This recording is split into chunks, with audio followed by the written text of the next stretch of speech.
I love a great action film. It's not just the storyline that makes it or even how it's shot, although those things are really important. What adds subtly to the story is the music and the sound effects. And a few Christmases ago, I had one of the best presents of all, a subwoofer. You know, it's that part of the sound system that makes all the rumbles and blasts sound so much more real. You can actually feel them in the room. It just adds that much more to the movie. Well, one night we were watching a film together and I was just sitting back, just appreciating that whole experience. The explosions were amazing. Boy, you could feel the room shaking and rumbling. When somebody piped up and said, "Can you turn it down a bit? It's a bit loud." And I thought, it's not that loud. In fact, I could hardly hear any of the actors speaking. And it was then that I realised that perhaps my hearing wasn't quite what it used to be. I think what has really highlighted the issue to me is the various misunderstandings that Hayley and I have had over time.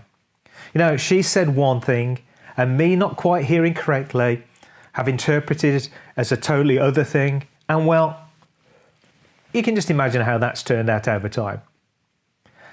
I must admit, I've noticed it for a while. I found myself watching people's lips more and more. And when I really get desperate, I sneakily, kind of casually lean in a little closer, hoping to hear more. And now my real problem comes that I'm facing now is that on the telephone, I can struggle sometimes and I can't quite make out what people are saying. So recently, when communicating, it's become really clear to me that it's best done in person, up close, with my eyes fixed on the other person's lips. So if I start doing that to you and you think it's a bit strange, at least you know why it's happening now. But it struck me that if I need to do that with people here on earth, perhaps I need to do that with God too. You know, get a one-to-one, get up close, start to use all my senses to receive what's being said, unless I misinterpret them. Over the past few weeks, we've been looking at Micah 6, verse 8. It says this, "He has shown you, O mortal, what is good. And what does the Lord require of you? To act justly and to love mercy and to walk humbly with your God." And now you're wondering, what on earth has my deafness, what on earth has Rob's deafness got to do with that verse? And since I've already covered acting justly and loving mercy in some other videos and some other talks, what on earth has it got to do with walking humbly? Just bear with me a minute and it'll all become clear. A few sentences ago, I said about walking humbly. Did you notice that deliberate wording? What I've just said illustrates my main point today. You see, I didn't entirely read what was written. I just said, in fact, what we all hear, and I left out the part which we all seem to get deaf about. The part where it says, with your God.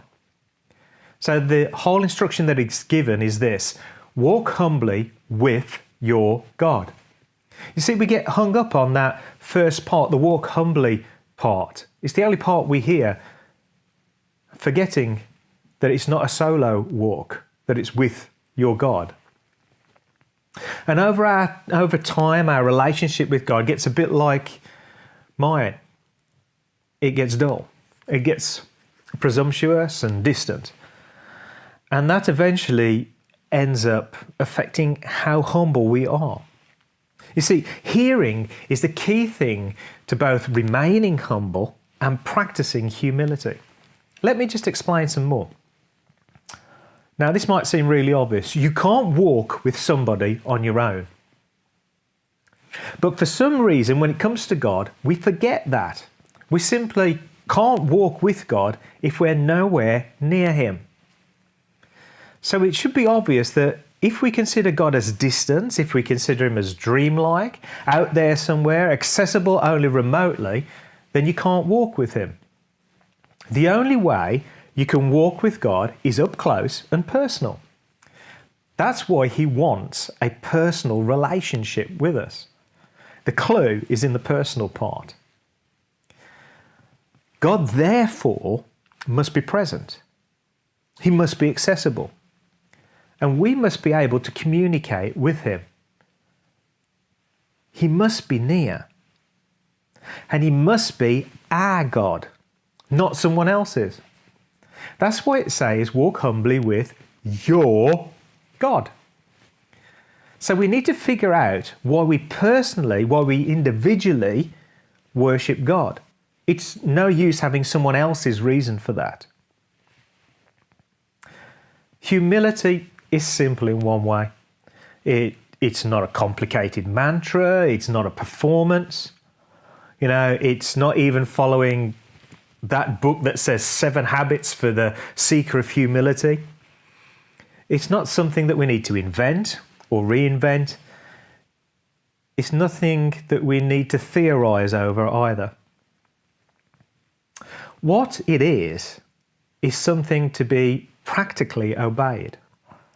More specifically, is someone to be practically obeyed. And you can't obey that person unless you're close to them, where you can hear with clarity. When it all gets difficult is where humility is very much an inward thing. And because all that stuff happens inside, we often forget. Especially when the world around us is constantly telling us to be somebody, have an opinion, make your mark, use your initiative, leave a legacy. But when we cease to listen to God, we cease to obey God. And when we start to believe our own lies, it's downhill from then onwards. It becomes very evident in the outcomes or the consequences of life. Humility is not about being a slave. It's not about bowing down and scraping. It's quite the opposite. It is walking upright, head held high. Humbleness is all about knowing one's position, one's limits, and where one's authority is derived from. And from that, we can both live in confidence and in security. It's all about knowing what we are capable of. By that, I don't just mean our strengths or our weaknesses or even our skill sets. It's more than that. It's knowing intimately those cliff edges of our character, those parts that we can easily, fall off, the danger zones. C.H. Spurgeon puts it like this: humility is to make a right estimate of one's self. I'll say that again. Humility is to make a right estimate of one's self. Humility is realizing that all wisdom, understanding, and knowledge comes from God. The Apostle Paul puts it like this in his letter to the Corinthians. It's found in 1 Corinthians 4 verse 7, and he says this: "For who makes you different from anyone else? What do you have that you did not receive? And if you did receive it, why do you boast as though you did not?" And the Apostle James reinforces those words with these words of his own. "Every good and perfect gift is from above, coming down from the Father of the heavenly lights, who does not change like shifting shadows." Humility is about knowing whose authority we are acting under. It's about acting, living, and moving under God's authority and not our own. So it's all about obedience and compliance rather than being about brokenness or self-deprecation. Although we may have learnt obedience through times of personal brokenness. Humility with regard to walking with God is a constant internal struggle to answer this question. Do I obey God or do I do it my own way? By obeying, submitting and acting under God's authority makes us his ambassadors. That's representatives of his kingdom rule and reign here on earth. And that kingdom is holy, where holy means significantly different. And that significant difference is shown as the fruit of a humble person submitted to God. And that fruit is something that can be both measured and therefore assessed, not just by ourselves, but by others as well. You know, Jesus wraps all that up with what Matthew records about him saying. And he says this in Matthew chapter 7, starting at verse 15. Jesus says these words, "Watch out for false prophets. They come to you in sheep's clothing, but inwardly they are ferocious wolves. By their fruit you will recognize them. Do people pick grapes from thorn bushes or figs from thistles? Likewise, every good tree bears good fruit, but a bad tree bears bad fruit. A good tree cannot bear bad fruit, and a bad tree cannot bear good fruit. Every tree that does not bear good fruit is cut down and thrown into the fire. Thus, by their fruit, you will recognize them. And by our fruit, we will be recognized and we will be judged." So the practical outworking or result of this inward humbling is how we act in respect to others. And that is where the whole topic of walking humbly with God ties into acting justly and loving mercy. So practically, humanity can be used as a test of a restored relationship to God because it is a symptom of spiritual health. It is a symptom of spiritual health. Unfortunately, it can also be the cause of a lot of anxiety too. The whole walking humbly with your God is so much easier said than done. Walking is an exercise or an activity, and walking with God is therefore an active habit. And I don't know about you, but my default position in life is not to exercise, especially when I'm feeling tired, ill, down, rejected, and so on. Walking with God needs to be practiced both in and out of season. And if we do, it becomes the greatest source of peace and of pleasure. When we learn that the government, that's all the responsible decisions, are firmly placed on his shoulders, and his name is Wonderful Counselor, the Mighty God, the Everlasting Father, the Prince of Peace, as it says in Isaiah 9 verse 6. So, at the end of this short study on Micah 6, on those few words that are in verse 8, let's incline our ears, get up close and personal, pay attention to God as we strive to act justly, love mercy, and walk humbly with our God.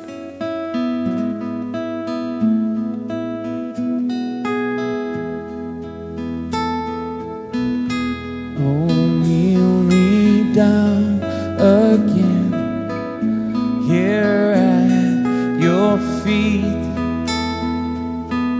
Show me how much you love humility. Oh, Spirit, be the star that leads me to the humble heart of love I see in you. 'Cause you are the God of the broken, the friend of the weak, and you wash the feet of the weary, embrace the ones in need. And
wash the feet of the weary, embrace the ones in